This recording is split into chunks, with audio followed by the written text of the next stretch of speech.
À chaque tentative, nous avons été empêchés de continuer. Mais alors, ce refus des autorités, des autorités égyptiennes de nous laisser sortir du Caire, ils invoquaient des risques relatifs à notre sécurité. Mais en fait, les motifs, on peut faire des suppositions. Parce qu'à part notre sécurité, aucune explication n'a été déclarée. C'est peut-être Israël qui a dicté cette interdiction. C'est peut-être aussi pour que les internationaux ne voient pas les travaux gigantesques de la construction du mur en acier qui descend à 30 mètres à la frontière de Rafah, entre l'Égypte et Gaza, et qui aura 14 km de longueur. Alors pour en revenir aux différentes réactions, là Jean-Jacques a parlé de la manifestation devant l'ambassade. Code Pink, c'était l'organisation américaine, eux ils ont eu différentes manifestations, des fleurs et des bougies sur le Nil, mais ça a été réprimé fortement par la police. Il y a eu ces cars affrétés par Madame Moubarak, ils avaient eu des pourparlers avec elle, mais il aurait fallu partir avec uniquement un côté humanitaire, ce qui dénaturait complètement l'objectif. Alors nous, nos délégués, nos représentants ont refusé toute cette machination, mais il y a quelques Américains qui ont pu rentrer à Gaza. Je crois qu'il y a deux cas.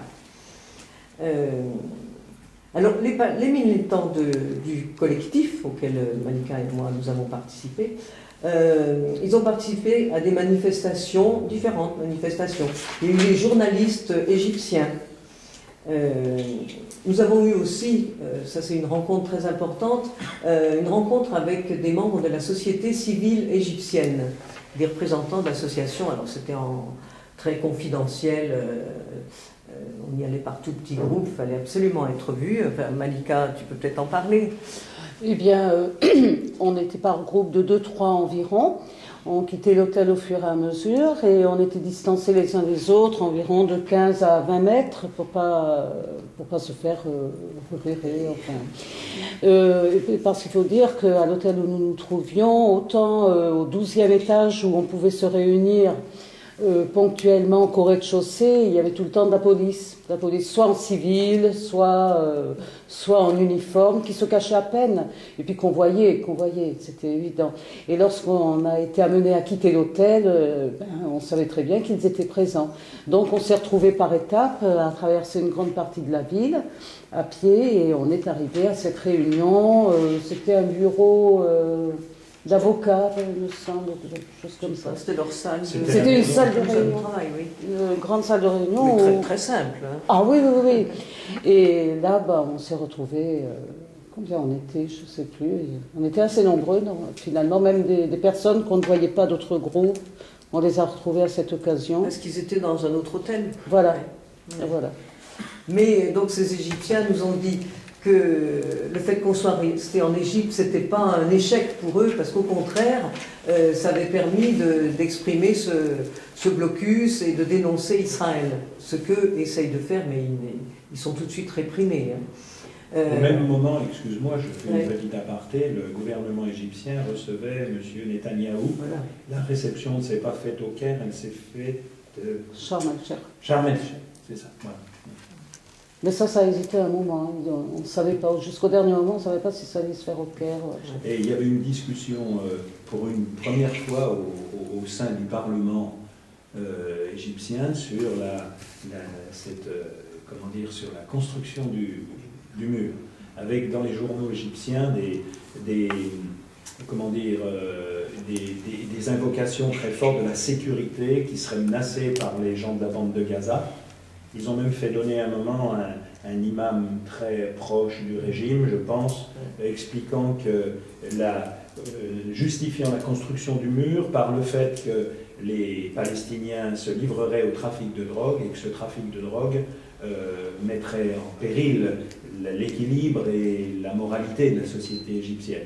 C'était manifestement une signature de circonstance, quoi. Et donc, on a fait l'expérience, justement, de la vie sous un régime policier, propagandiste et manipulateur.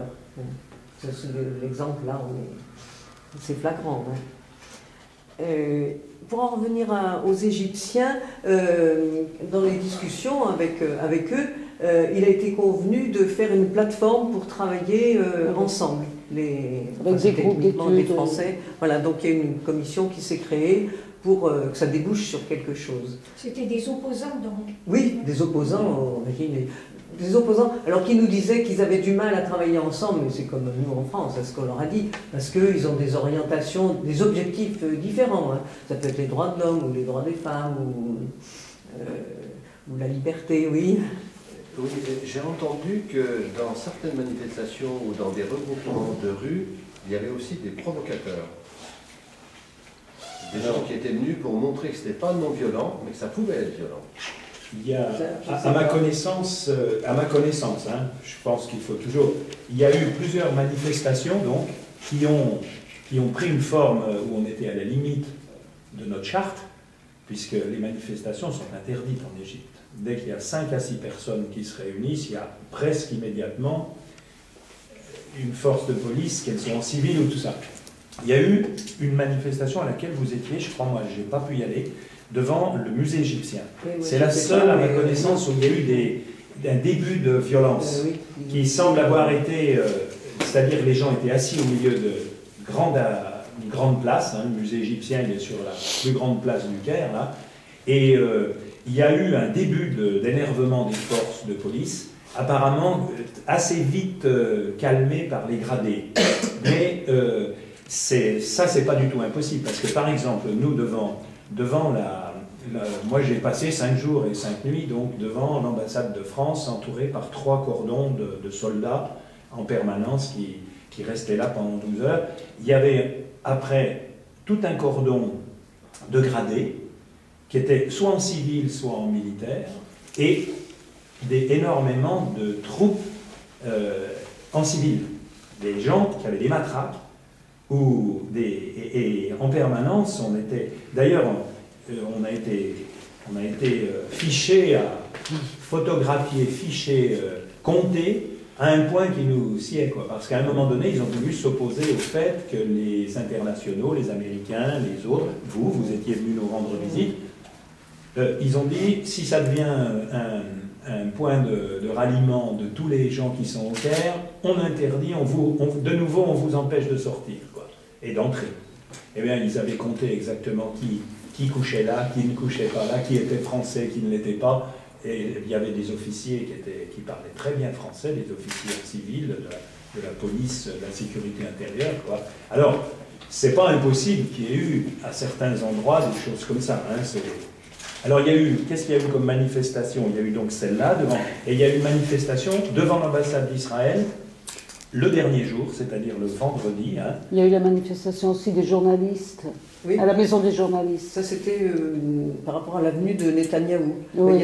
Il y a des gens du collectif qui... Il y a des gens du collectif qui mais on apprenait toujours un peu tard. Enfin, il y avait des annonces, des contradictions. Enfin, La coordination était très difficile parce que, évidemment, là, on était dans un terrain qui n'était pas balisé du tout, y compris sur le jusqu'où on pouvait aller. Nous, par exemple, à un moment donné, on s'est trouvé à la limite. Sans la franchir, mais on sentait qu'on n'était pas loin de la limite. Quand on a envahi cette grande avenue du Caire, là, devant l'impossibilité d'aller à Rafah, il y a eu un long moment de flottement qui a duré des heures, où on avait installé nos bivouacs sur l'avenue, là, alors ils avaient dévié tout. C'est une avenue très passante. Et à un moment donné, un officier parlant un français impeccable est venu avec un porte-voix et a dit « Maintenant, ça suffit ». Ils ont amené les camions à eau, ils ont amené une vingtaine de camions avec des soldats dedans. On nous a repoussés sur ce fameux trottoir, là, l'ambassadeur était là. Ça a été un petit peu... Alors, moi, je ne peux pas me prononcer vraiment parce qu'il aurait fallu être partout en même temps. Hein, mais je pense qu'il y avait effectivement beaucoup de policiers en civil.